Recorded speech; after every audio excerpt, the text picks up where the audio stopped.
Okay, let's start. It's great pleasure to have Hao Xu from Georg-August-Universität of Göttingen to tell us about local modules in braided to fusion 2 categories. Please. Okay, thank you. So I want to thank the organizer for the invitation to let me have the opportunity to talk about some recent work on this local modules in Fusion 2 categories.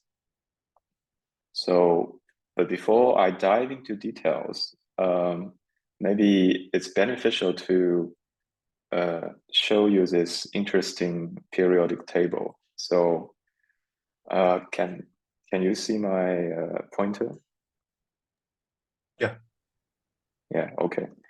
So now we have a list. There are like 2 directions. So if I go from left to right, each row we are having mathematical structures with increasing categorical levels. So let us assume we are over a base field of say complex numbers for simplicity, and we start with vector spaces. Then a linear category is a solid structure we add in some extra coherence conditions and data. And linear 2 categories are the structure we add in more coherence data on top of that. So the whole game is sometimes called categorification. And the different rows here means I have categorifications of different algebraic structures. So if I start with algebra over complex numbers, then a monoidal category over complex numbers is kind of like algebras, but categorified. So apart from objects, I also have morphisms. And the morphisms also, they can multiply together, and we have some extra layer of coherence data, for example, associator and uniters, to tell us how do we make this algebra associative and unital. And similarly, we can categorify commutative algebras, and what we get is a structure called braiding. It's a braiding on top of monoidal structure. And if furthermore this braiding satisfies some extra coherence conditions, then we got the notion of symmetric monoidal category, and so on. So let us look at this periodic table in another direction. So if we look in columns, from above to below, we are increasing the level of commutativity. So what do I mean here? So if I start with a vector space, an algebra is just a vector space equipped with multiplication, and the unit satisfies the familiar coherence conditions. And commutative algebra, well, the Ekman-Hilton argument tells us that whenever I have 2 compatible algebra structures on the same underlying vector spaces, then you can show that these 2 algebra structures are in fact isomorphic, and they are both commutative. So in this way, we get a procedure to going further downwards by just adding extra layer of algebra structures. So if I start with a second column, I can put a monoidal structure on top of a linear category. What I get is the monoidal category. Then if I put an extra monoidal structure, so that two such monoidal structures should be compatible in some way, then the result I get is equivalent to the traditional notion of a braided monoidal category. And it's a fact that if I put a third compatible monoidal structure, then 3 of them turns out to be equivalent, and what I get is symmetric monoidal category. A similar game would also be played in 2 categorical levels. So start with a 2 category, I put a monoidal structure on top of that. What I get is called a monoidal 2 category. Then I add another layer of monoidal structure. What I get is a braided monoidal two category. Furthermore, what I get is called a sylliptic two category. And finally, when I have 4 monoidal structures compatible with each other, then it gets stabilized. And the structure I get is a symmetric monoidal two category. This periodic table is actually interesting in a lot of ways. So here I give you some dashed arrows. Let me explain. So what do they mean? If I start with an algebra, I can take modules of that. So the collection of all modules form a linear category, which lands here. So that is what this red arrow means. And you can imagine actually the other red arrows is just the categorifications or higher algebra analog of this procedure of taking modules. What about these blue arrows going downward? So this means taking centers, or on the level of vector space or categories, it means taking endomorphisms. So endomorphism form an algebra. And if I have an algebra and take its center, right, it gives me a commutative algebra. Similarly, if I have a category, its endomorphism functors, they form a monoidal category by compositions of functors. And if I have a monoidal category, there's a notion called Drinfeld center, which produces me a braided category. And if I have a braided category, there's a notion called Muger center that give me a symmetric category. So the similar constructions can be generalized to 2 categories as well. And we will see later how they are defined rigorously. Okay, there's a third family of arrows denoted by these brown arrows going just horizontally to the right. Well, this means taking local modules, and I deliberately put 3 procedures together on one graph because in some sense, each triangle commute in some sense. So let me just illustrate it in the most simple cases. So if I have an algebra, its local module is bimodule. So I take bimodules over an algebra. It is not just a linear category, but it's also equipped with a monoidal structure just by taking a relative tensor product of modules. So this is how we get a monoidal category. But we can also start with the algebra and take its category of modules, and then I take endomorphism functors on that category. So the resulting category turns out to be equivalent to category of bimodules.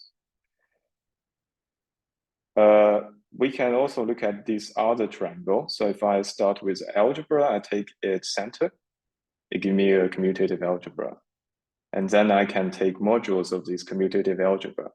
But since now I'm taking a commutative algebra, its module is not just a linear category, but it's also a monoidal category. And this monoidal category is, well, not exactly the same as category of bimodules, but they are Morita equivalent. So in the sense that they are not like commutative, but it's commutative in some higher Morita sense. Okay, so that's enough for some schematic talks. So from now on, let's start with rigorous definitions. So we start with fusion 2 categories. So this is a notion introduced by Douglas and Reuter. So they define a multifusion 2 category to be a monoidal 2 category whose underlying 2 category is finite semi-simple. And also we require the monoidal structure to be rigid, which means every object, there exists a left dual and a right dual. If the monoidal unit is a simple object, then we call the multifusion 2 category to be a fusion 2 category. So this is, as I said, if I equipped with two monoidal structures which are compatible, then what we get is a braided, in this case, a braided multifusion two category. And we also have elliptic multifusion two category and symmetric multifusion two categories in a similar manner. So maybe it's beneficial to have some examples at this stage. The most trivial but the most fundamental example is 2-vec. So this is a fusion two category of finite dimensional two vector spaces. And actually you have two equivalent description related by the so-called Eilenberg-Watt theorem. So you can either consider object in this two category as finite semi-simple linear categories, and then you have functors and natural transformations. Or you can consider it to be a monoidal two categories. So objects are algebras, and then you have bimodules between them. So it depends on which picture you look at, the symmetric monoidal structures are also different. So on linear categories, the symmetric monoidal structure is called the Ling tensor product or Cayley tensor product. And on the Morita side, it's just the familiar tensor product of algebras. A more interesting example is follows. So let G to be a finite group, and we take a focal cycle. And then we can cook up a fusion two category. So it should be the G-graded finite dimensional two vector spaces. And then the focal cycle pi is to use to twist it, the higher associator called pentagon data. Well, there are also, in the sense of Eilenberg-Watts, you also have two equivalent pictures, one Morita seriatic picture, one categorical picture. So you can either think of objects in this 2-vec G pi as G-graded linear categories, or you can think of it as G-graded separable algebras. And then you have bimodules between them, or you have functor between them. So this two category, its monoidal product is induced by convolution on group G. And the monoidal unit is given by vec as a linear category graded on the unit, on the multiplicative identity of G.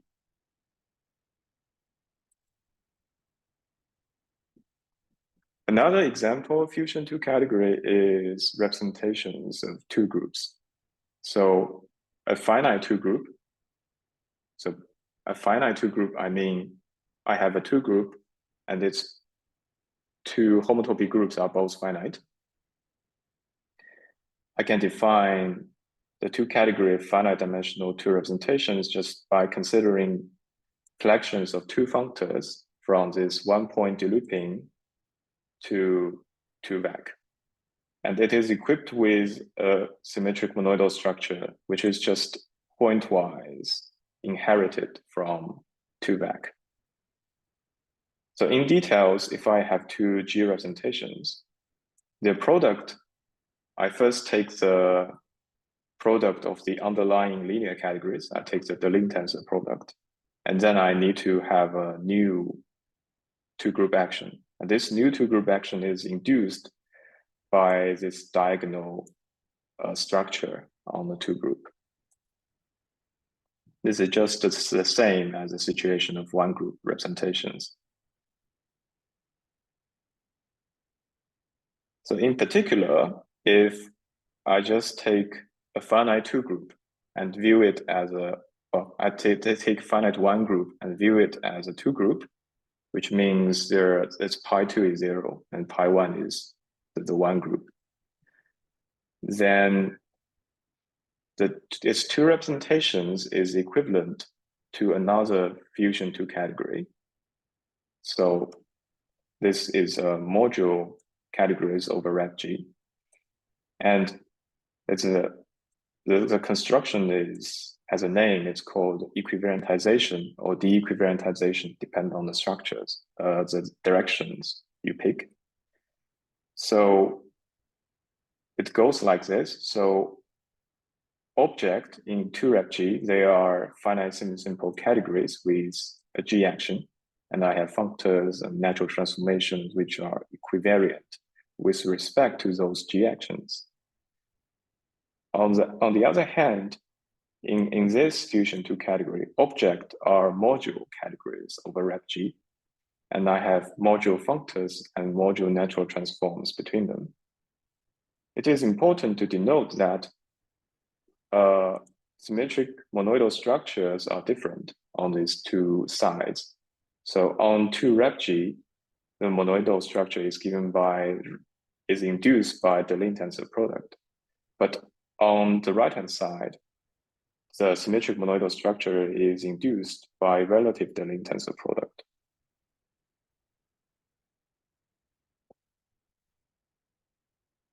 So now I want to introduce a notion called centralizer. So it's actually a categorification of centralizer of an algebra, but it's like categorified twice. So we should start with a monoidal 2 functor, which goes between monoidal 2 categories C and D. And an object in this 2 category, well, I have a triple. So I think of it as a half braiding, but half braiding twisted by this F. So I will have an object which lies in the target and a half braiding B. So it goes from, so it will intertwine F and an image of something coming from C. And it should do it in a natural way. So I need a natural isomorphism. And then the other part of data, the R matrices, told me how do I relate it half braidings with product. So I will have these coherence conditions that need to be satisfied for these R matrices. And one morphisms between half braidings, I will have underlying one morphism between objects, and then there will be some compatibility conditions between these half braidings and this one morphism. And well, it will be asked to satisfy some coherence conditions as well, which I do not have time to really span out.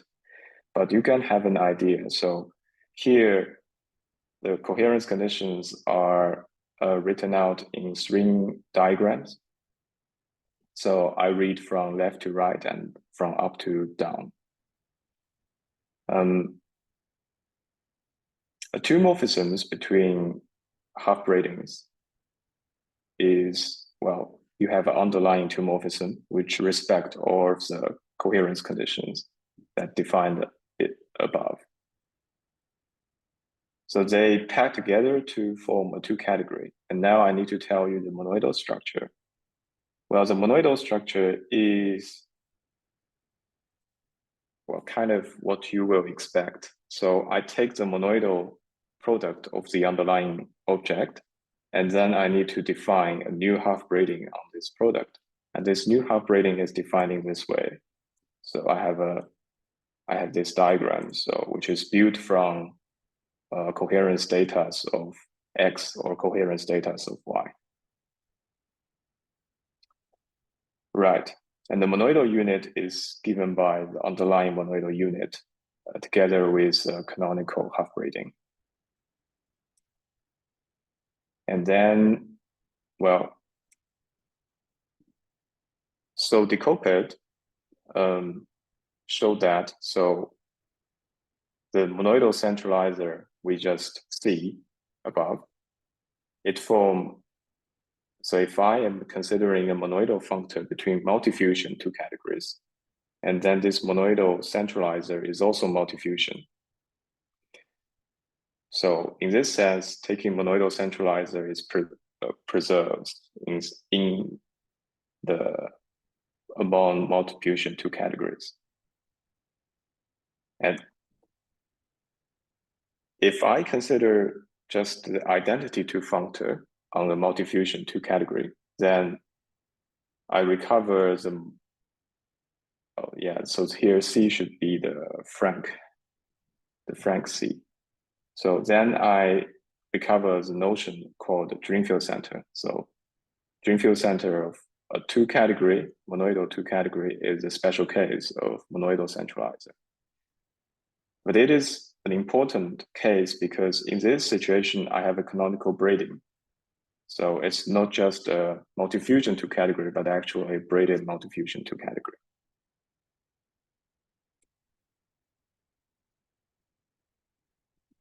So there's another notion called braided centralizer.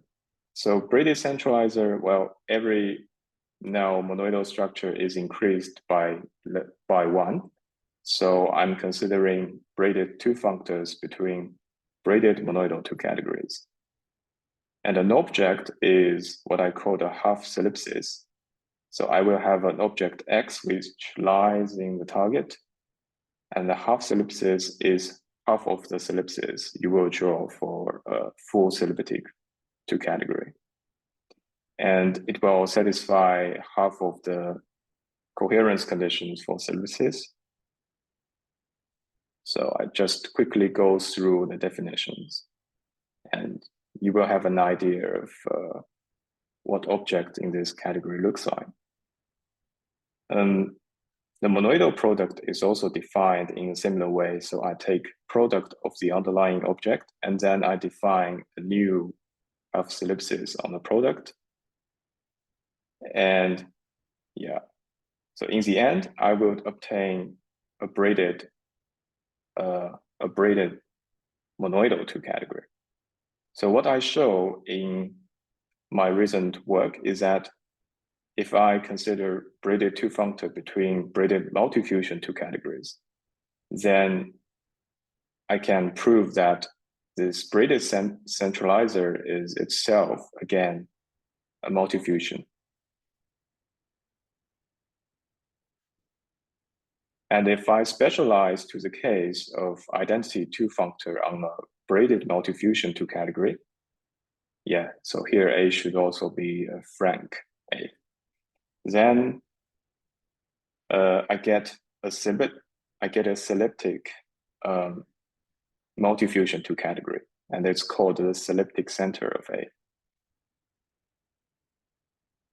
So now we have defined what is monoidal centralizer and what is braided centralizer. I want to go into slightly different directions. So I want you to recall what is fusion one categories. So instead of considering them as categories with some, extra algebraic structures on top of that, now we can view them with a two categorical point of view. So they are algebra objects inside these two category linear categories. And in fact, there are multiple layers of structure. So if I just start with a monoidal category, I can add some braiding and I get a braided monoidal category. Or I can ask it to have some rigidity conditions. So the dual exists. Then what I get is multifusion category. And from multifusion two category to fusion two category, we require unit to be simple object. Right.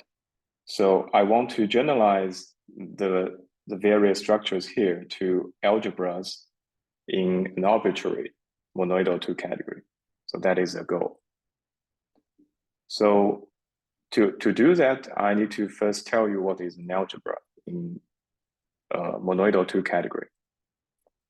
Right? It turns out that, well, to make the discussion simpler, I assume my monoidal 2 category is semi-strict in the sense that its associator uniters are all strict, but I have a kind of interchanger on the level of 2 morphisms.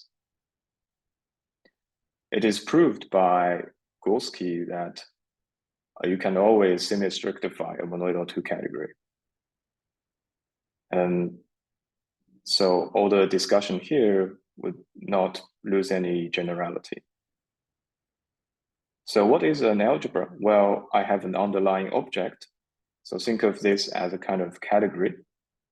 Then what else I should equip it with a monoidal structure, right? So it's a multiplication structure which goes from A times A to A.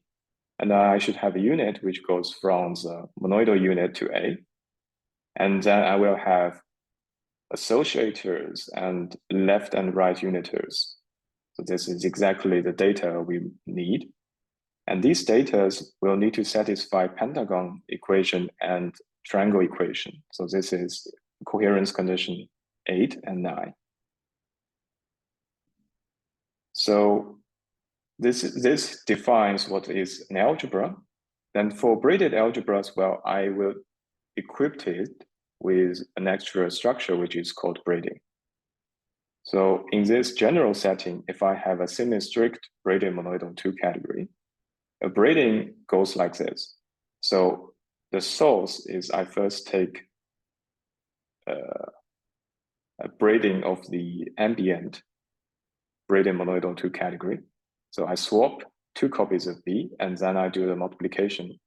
It should be related to the directly taking monoidal product. And this is recorded by this data called braiding beta. And this beta will satisfy hexagons. And this is exactly what coherence conditions 10 and 11 tells. And I will also have a triangle coherence condition.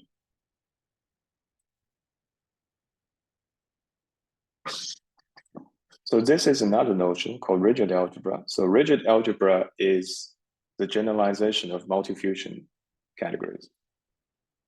So I will have an underlying algebra object A, and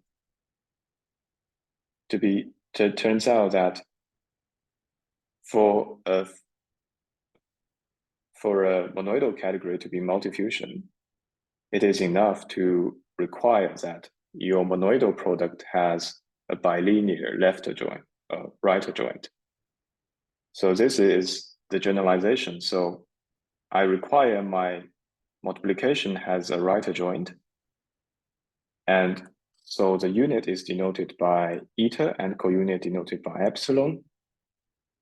And these 2 isomorphisms for Binnian zeta, they are actually the condition saying this right adjoint is bilinear.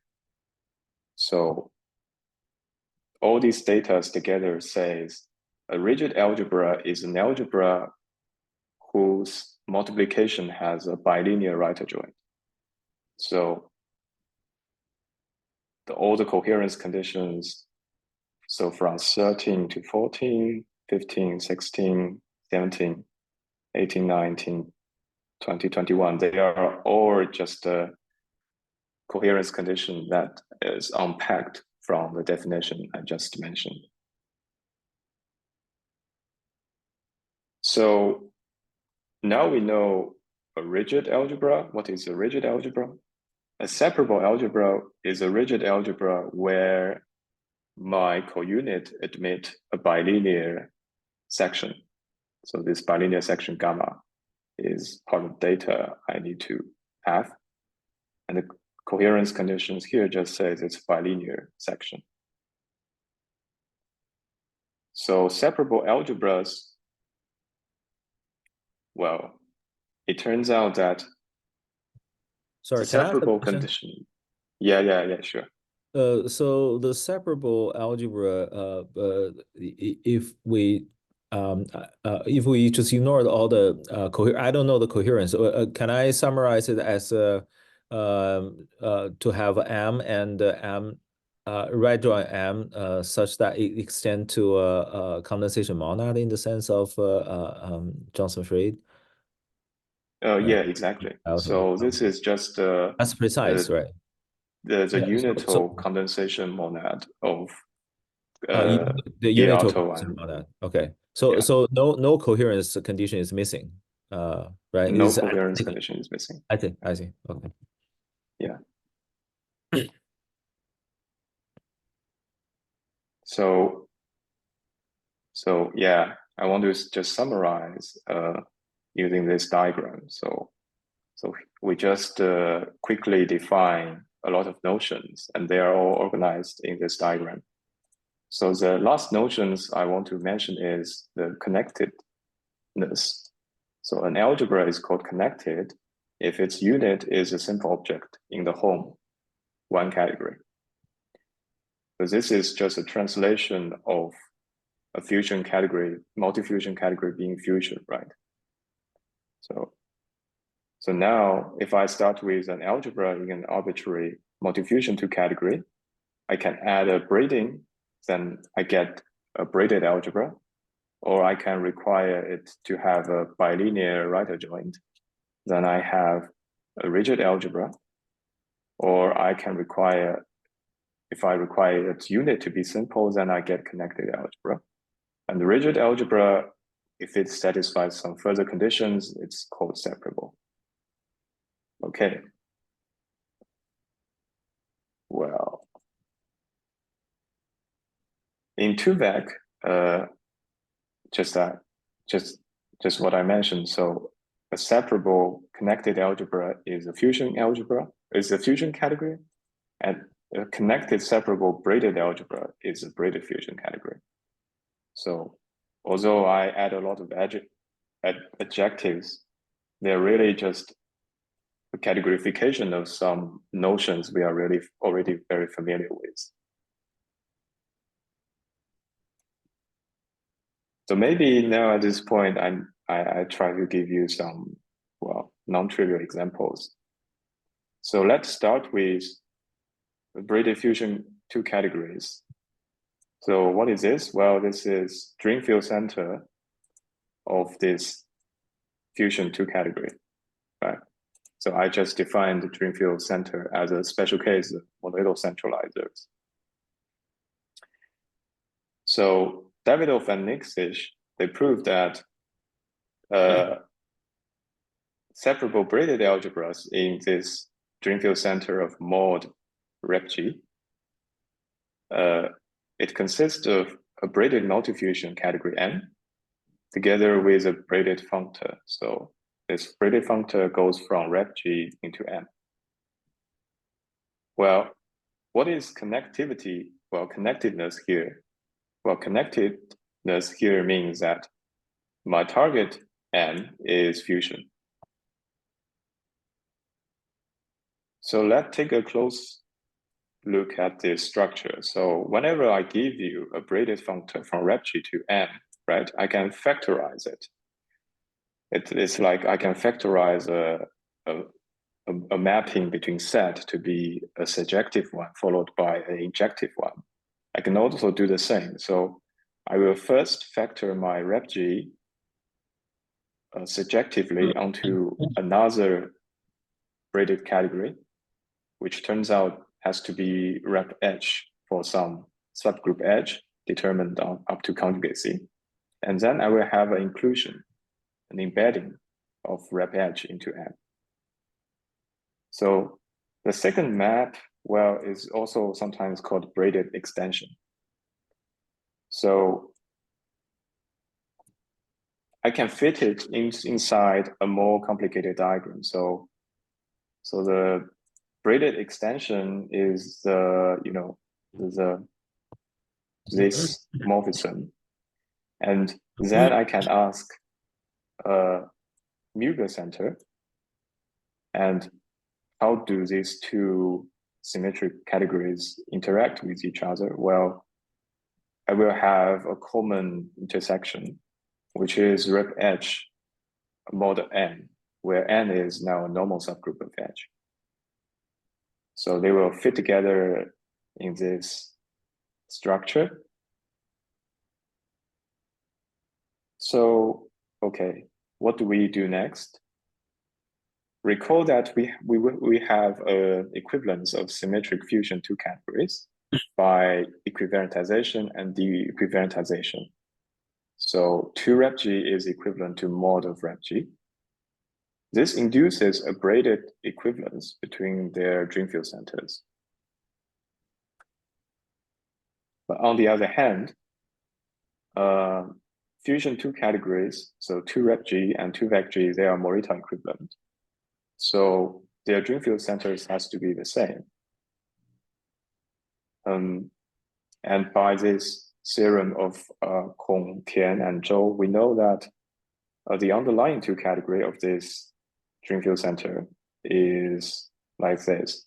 So you can decompose these two categories into copies of 2 rep G, where this 2 rep of G is they range over centralizers of conjugacy classes of G. Then, in summary, I show you this diagram. So what did we just said? So I have 2 vec G, which are G-graded linear categories, and 2 rep G, right? They are linear categories with G actions. And I also have mod rep G, which are modular categories over rep G. I said 2 vec G and 2 rep G, they are Morita equivalent. So I have a invertible bimodule, which is 2 vec between them. So it tells that their Drinfeld centers are the same. Their Drinfeld centers is exactly the same, actually. On the right-hand side, mod rep G and 2 rep G, they are equivalent as symmetric fusion two categories. So the Drinfeld center has to be equivalent as braided two categories. And this gauging here is, it's put it here to mean this equivalence of symmetric two categories, they are carried out by this construction of equivalentization and de-equivalentization. So I have equivalence of 3 Drinfeld centers.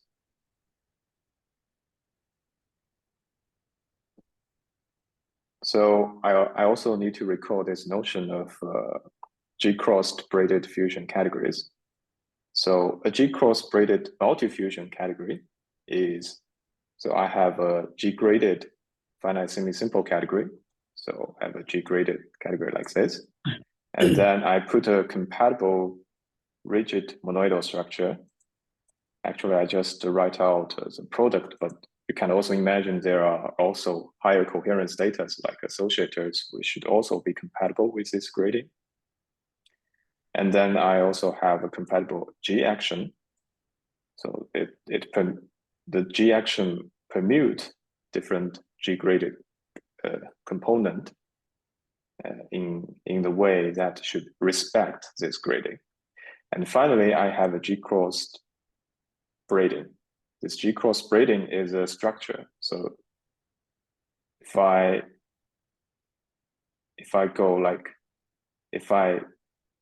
directly take product of something coming from G component and edge component, I have something in G edge component.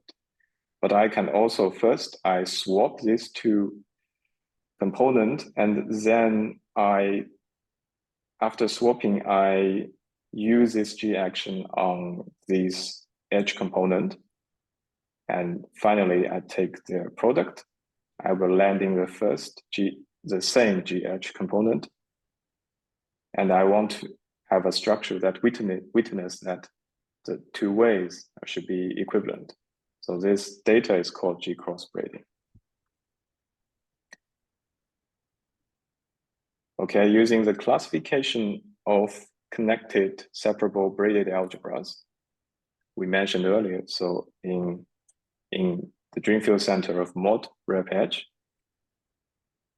and I apply the if you still remember, I apply the equivalence of 3 different Drinfeld centers.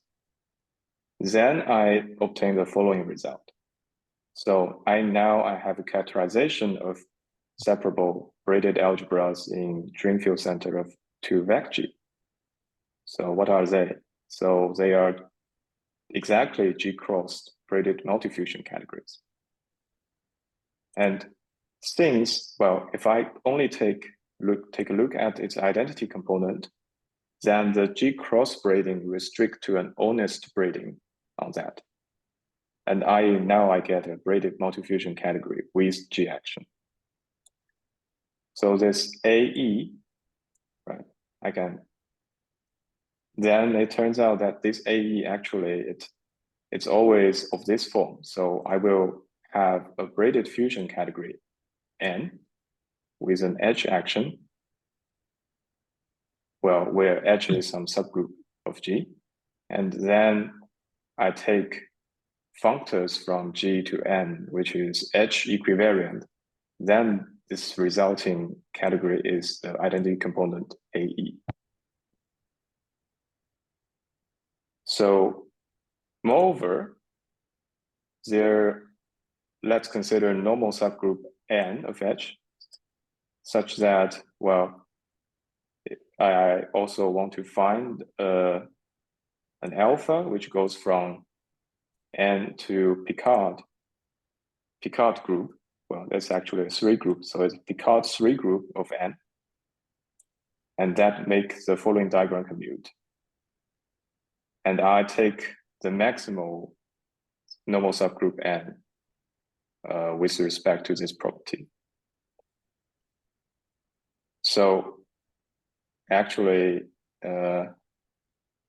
what is important is only the first sentence, but I will use the structures here to state the next theorem. So a braided separable algebra is connected if data we just mentioned above. I can use the data I just mentioned to induce a G-crossed braided multifusion category in this way. And the original braided separable braided algebra is called connected if the 2 things turns out to be equivalent. Yeah. So I start with a braided multifusion, well, G-crossed braided multifusion category, and I get some data out of it, and then I construct a new G-crossed braided multifusion 1 category, and it's called connected if what I started with is the same as what I get in the end. Okay.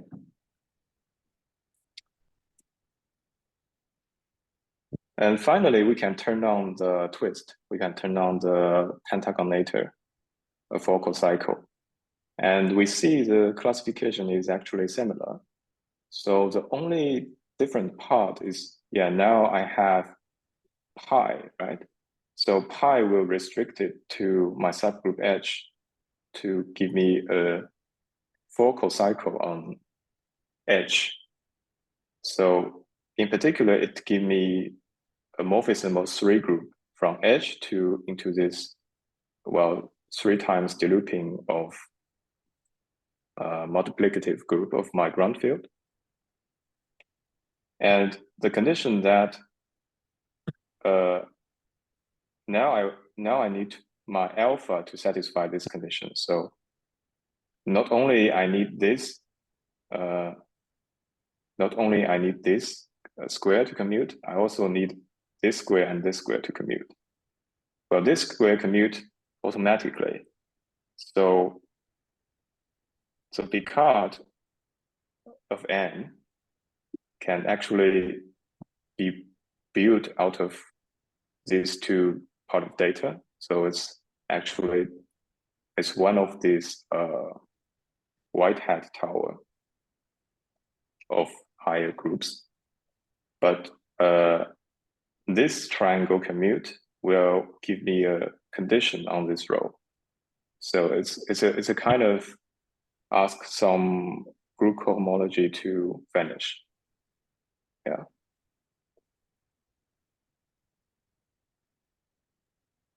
So the connectedness in this case is also is also in similar. So say from this set of data, I can induce another G-crossed pi-twisted braided multifusion category, and it's connected if and only if it's equivalent to the original one.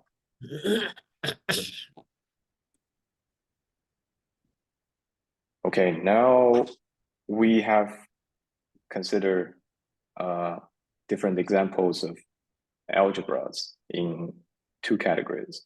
Now let's look at modules. So modules, they are also very familiar objects which need to be categorified to two categories. So I will have an underlying object M and an A action. And we'll think of this M as module categories and A as a monoidal category. Then the coherence data I need is I will have associator and the right uniter. So this is exactly the data new and data row. And then those coherence data would satisfy pentagon and triangle equations. Similarly, we can define module 1 morphisms and module 2 morphisms with various compatibility conditions. So I will skip a little bit. So what is important is that after define all these notions, they form two categories. So I get a two category of right A modules for any algebra A inside a monoidal two category. And if this two category itself is a fusion two category, is a multifusion two category is actually enough. And I require A to be separable, then its category of modules is a finite semi-simple two category.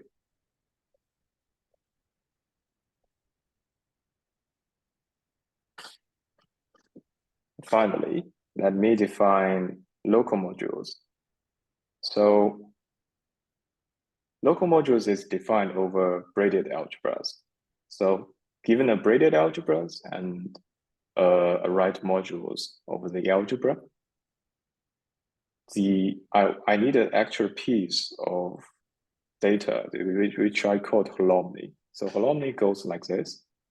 So I first exchange M and B and exchange again. So this is like I do a double braiding and I apply the B action. It should be the same as I apply B action directly. And this data I require to satisfy the three different coherence conditions. So this is coherence condition 1, and coherence condition 2, and the other one, which is related to unitality. Okay. And similarly, I define local modules 1 morphisms and local module 2 morphisms. And then in the work I joined with Thibault, we proved that, well, first, they form two categories. Secondly, if I require my algebra to be separable braided and my ambient two category to be braided multifusion, then the two category of local B modules is braided multifusion again. If the ambient category is fusion and my separable braided algebra is connected, then the two category of local B modules is a fusion, actually braided fusion two category. Can I ask a question? So, yeah, sure. Can you summarize the key point of why this module is the Karoubi complete or is semi-simple? Yeah. So to prove this local module is semi-simple, we kind of prove this by hand. So I define local modules to be a right module with a holomny, right? Yeah. So to say these two categories Karobi complete, that means if I have a condensation monad on a local module, I wanted to split, right?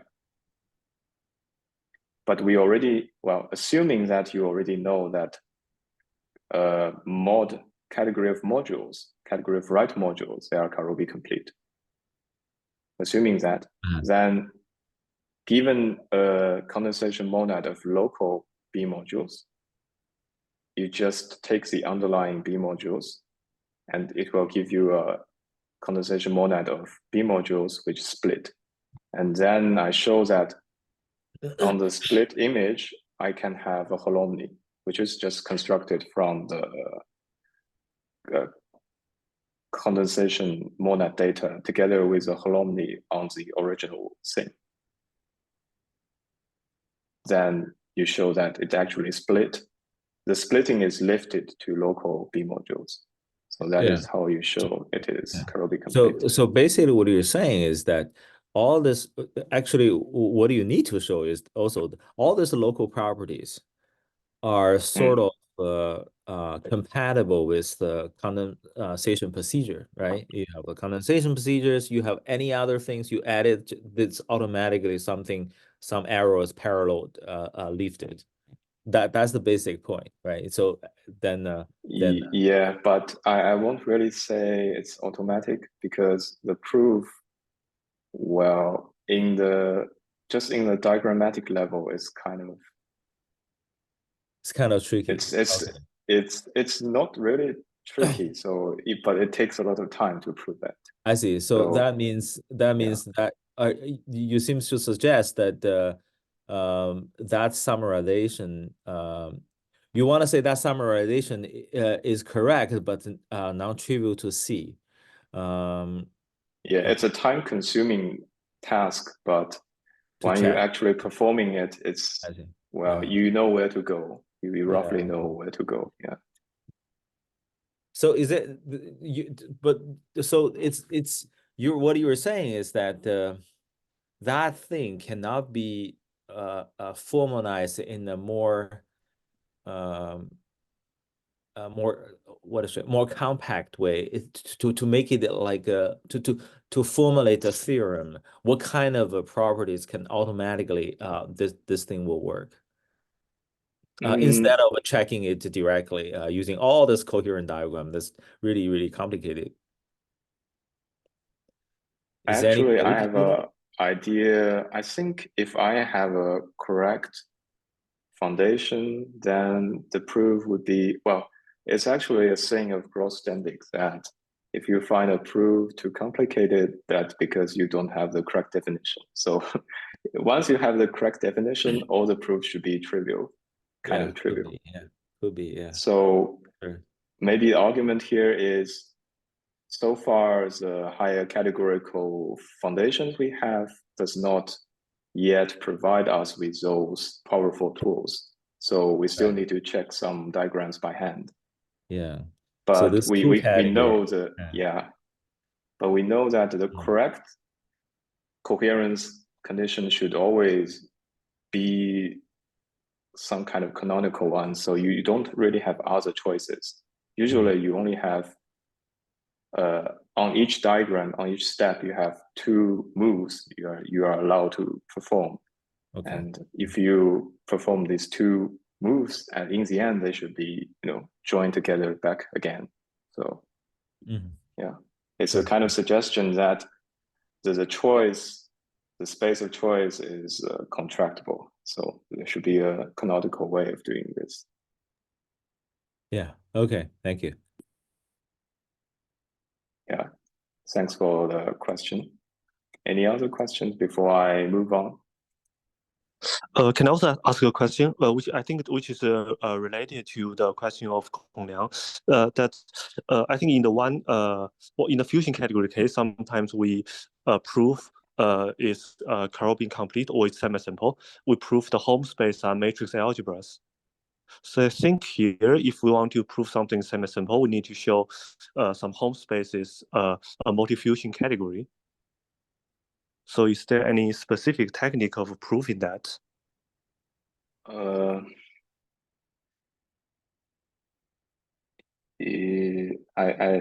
you formulate your question again? So, yeah, yeah, of course. I'm sorry I think the question of proving the semi-simplicity in the two category case is to show that the end space of some object are fusion categories. Am I understand that correctly? Yeah, I think that is correct. Yes. So actually, by definition, that implies a finite semi-simple two category is a two category whose is locally finite semi-simple, which means every home category is finite semi-simple, and every endomorphism category is multifusion. Is that what you want to say?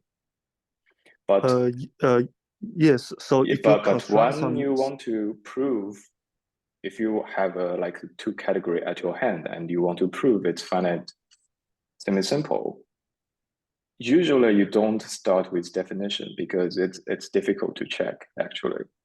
So usually what you will, the technique is to show that you can represent that two category as modules of some separable algebras over some other two category, which you know already is multifusion.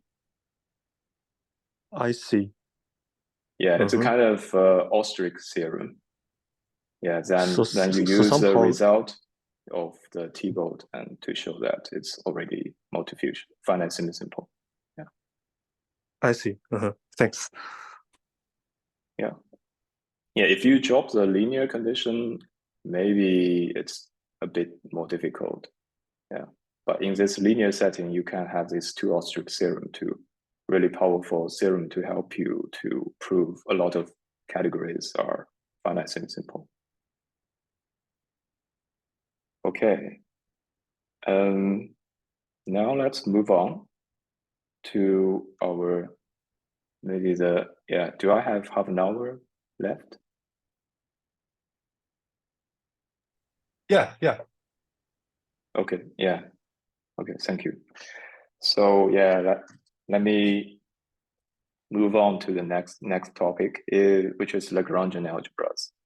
So it might be also interesting for physicists. So the name is borrowed from its cousin in one categories.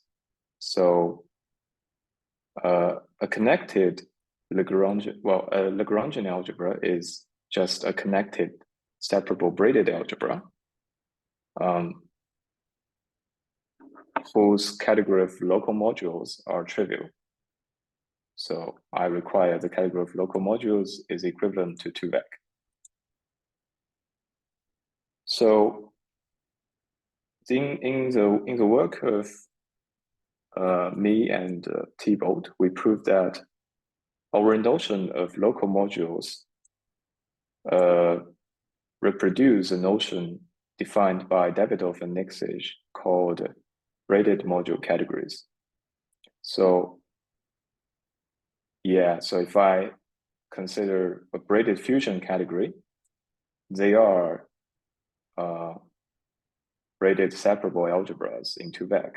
So I can construct the category of local modules on that. And it turns out to be equivalent to the Drinfeld center of mod B. And on the other hand, well, we say a braided fusion category is non-degenerate, which means that its Muger center is trivial. And Decopet showed that this condition is true if and only if the Drinfeld center of this monoidal two category is trivial. And then we find that Lagrangian algebras in 2-vec, they are exactly non-degenerate braided fusion categories. So Lagrangian is, in this sense, is a non-degeneracy condition.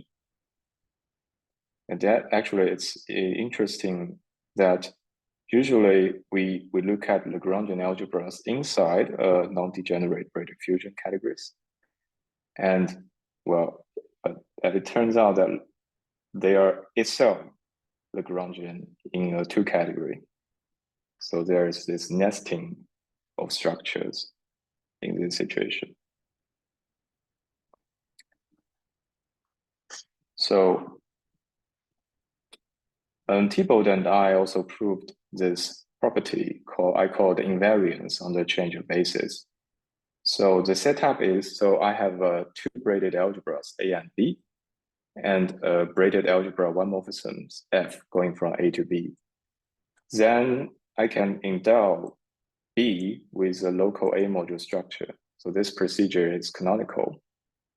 And this braided algebra structure descend to a braided algebra structure in the category of local A modules. So now B can either be think of as a braided algebra in categories of local A modules, or it's just a category, well, in the original category. And we prove that actually their category of local modules are equivalent. So it's actually, I change basis from A to B, and it is invariant. And this lemma has an important corollary that now I can characterize Lagrangian algebras in Drinfeld center of mod B. Right, because Lagrangian algebras, well, what are they? They are braided algebras in Drinfeld center of mod B whose local modules is trivial, but that implies that this n is, well, this n is itself non-degenerate. So Lagrangian algebras in Drinfeld center of mod B is just a braided functor from B to some non-degenerate braided fusion categories.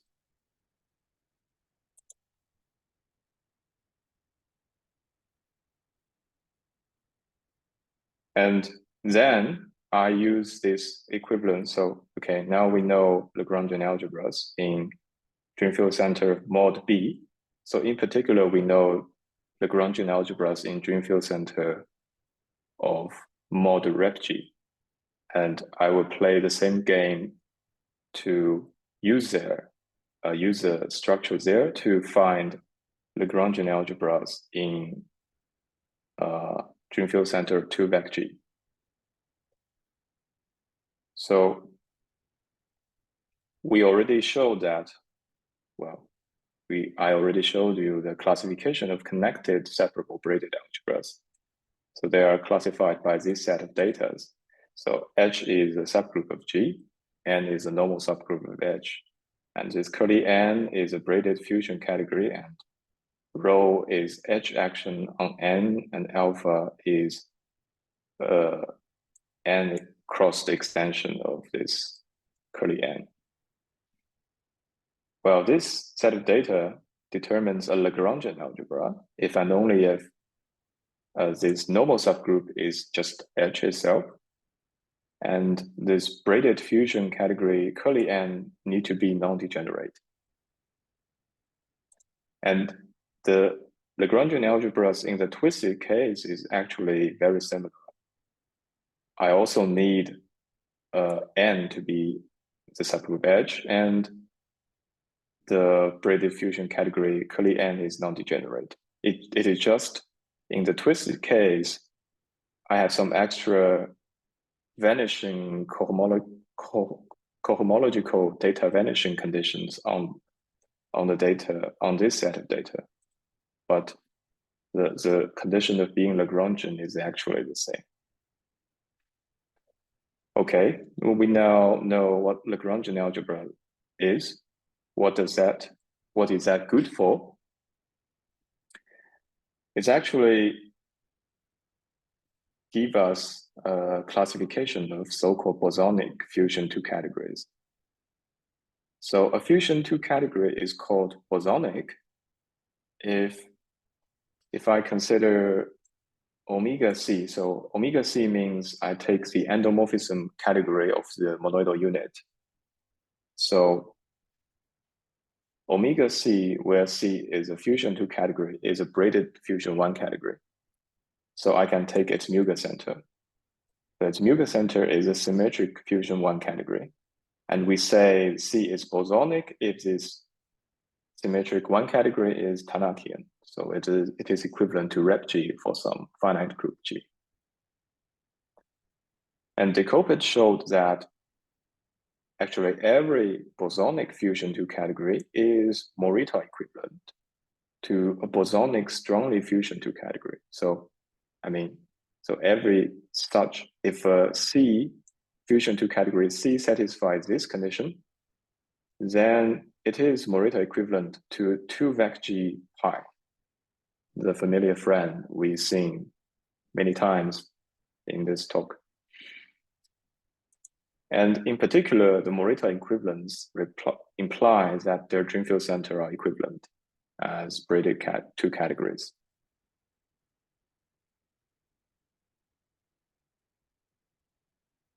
Well, to get the classification of C, now we only need to know that C can be, well, fusion two category can be recovered from their Drinfeld center. Well, how do you recover that? Well, you will need this construction called full center. So every fusion two category C is equivalent to modules over full centers inside its Drinfeld center. And this full center, well, it turns out to be a Lagrangian algebra. So this story is actually familiar if you have seen it in one categories. And finally, combined with the classification of Lagrangian algebras in Drinfeld center of 2 vec G pi, we know classification of bosonic fusion two categories. So this is why it's kind of interesting to look at Lagrangian algebras in 2 vec G. Okay. If there is no question, let me continue to, as I promised in my abstract, I listed some of the important properties of local modules, but maybe it doesn't really fit into the previous discussion, so I put them here in the end. So since I still have some time, I can explain them in a more detailed way. So the first thing I want to mention is that, so there are two notions I introduced in this talk. One is local modules over braided algebras. Another is braided centralizers. So they're introduced together with monoidal centralizers at the beginning. The reason I introduce them is that actually I showed in my recent works that local modules is a special case of braided centralizer. And which centralizer of it?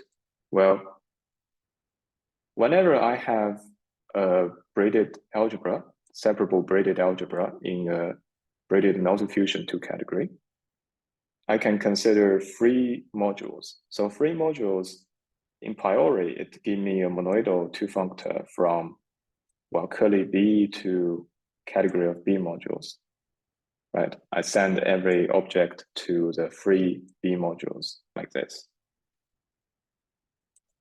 Well, it turns out that this monoidal two functor lift to Drinfeld center like this. So 2MP here means I flip the braiding, the direction of braiding. So the underlying monoidal structure is actually the same. So that is why I don't put something here. But when it lifted to the Drinfeld center, you have actually two different ways. So here I choose to lift using the reversed braiding. So for every free B modules, I induce a half braiding using the data of this free module functor, two functor. And I show that the centralizer of this braided two functor is exactly local B modules. So interpreted in the other way, what I say is local modules centralize free modules, right? So whenever I have a local B module, so it's a right B module together with a half braiding, Halomni, then I use this data to equip M with a half braiding like this. So now I get an object in Drinfeld center of mod B. And well, the image of this M, it centralizes everything coming from B. So it centralizes every local B modules. And this is actually organized into this half ellipsis data. So M would actually centralize every free B modules like this.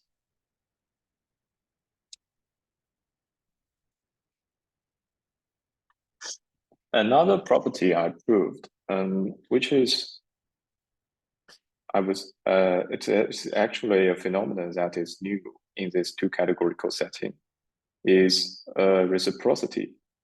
So given a separable braided algebra B inside this braided multifusion two category curly B, I can consider this construction. So I take B and I kind of integrate it on circle. So write it out, I mean, I have two copies of B, and since B is a BB bimodule, I can view them as, so I have a B where B times B acting on the right, and another copy where B times B acting on the left. And I form the relative tensor product of that. The resulting thing is braided again, and this is a separable braided algebra. And well, and now I have a canonical one morphism going from B into this enveloped, S1 enveloping of B. Is this all good? Now the observation is, well, using this invariance of change of basis we just mentioned a few slides ago, so maybe it's good to recall. So, right, we show that there is the equivalence of so whenever I have a morphism of braided algebras, right, I can equip the target with a local A module structure. So the situation here is, so now I have a braided algebra one morphism from B into this S1 enveloping. So this S1 enveloping is lifted to a braided algebra in category of local B modules. Then I form its category of modules, and it turns out to be the same as category of B modules. What does that, okay, a lot of B is flowing around, but what is it saying is this.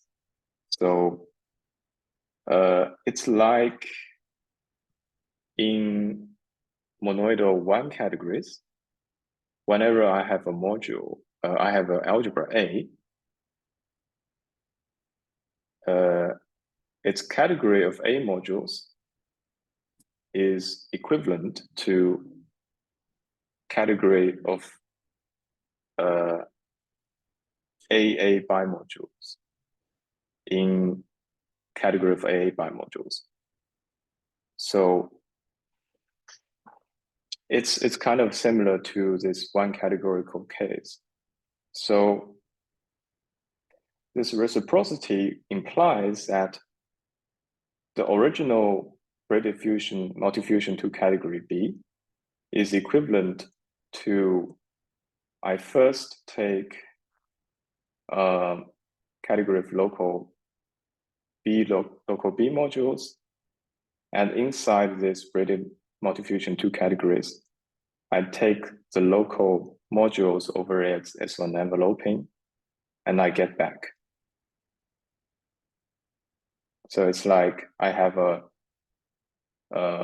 multifusion one category and a module category of that, and I take Morita dual, and I can going back by taking some algebra in the Morita dual, right? And this algebra in the Morita dual is the enveloping algebra. So we are having a similar situation here.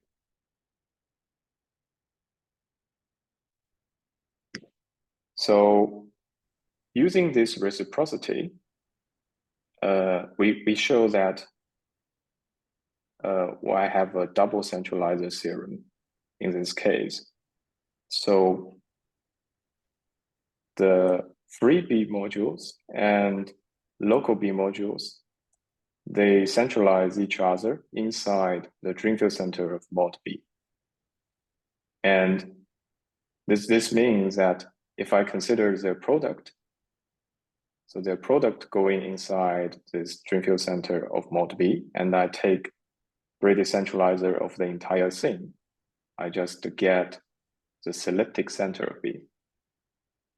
So as a corollary, if my braided multifusion to category is non-degenerate, which means its elliptic center is trivial, then I can factorize Drinfeld center of mod B as product of free modules and local B modules.